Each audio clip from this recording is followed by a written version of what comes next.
Introduction to Control Structures. Control structures allow programs to make decisions and run code based on different conditions.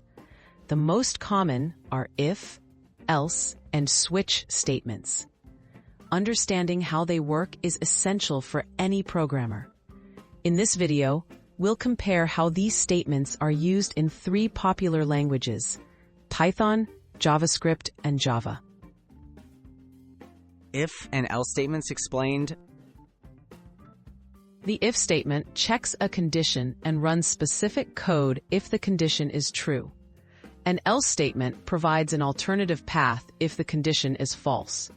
In Python, indentation defines the structure. In JavaScript and Java, curly braces enclose the code blocks. All 3 languages use similar logic, making transitioning between them straightforward for beginners. Using if and else examples. Suppose you want to check if a number is positive or negative.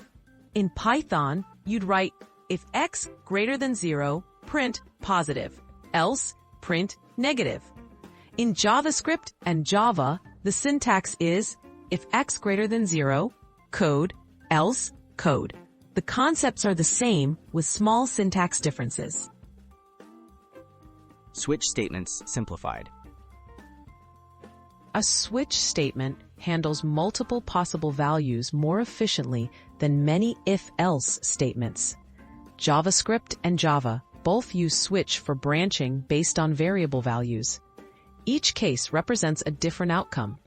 Python doesn't have a classic switch, but similar results are achieved using if, elif-else, chains, or dictionary mapping.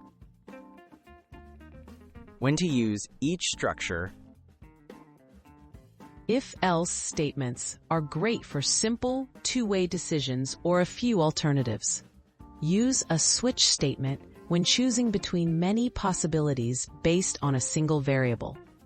Mastering these structures in Python, JavaScript, and Java helps you write clearer, more efficient code and prepares you for complex programming challenges. Recap and next steps. Understanding if, else, and switch statements is foundational for any tech career. Experiment with real examples in your chosen language to build confidence. Practicing these control structures will set you up for learning advanced programming concepts and tackling real-world projects.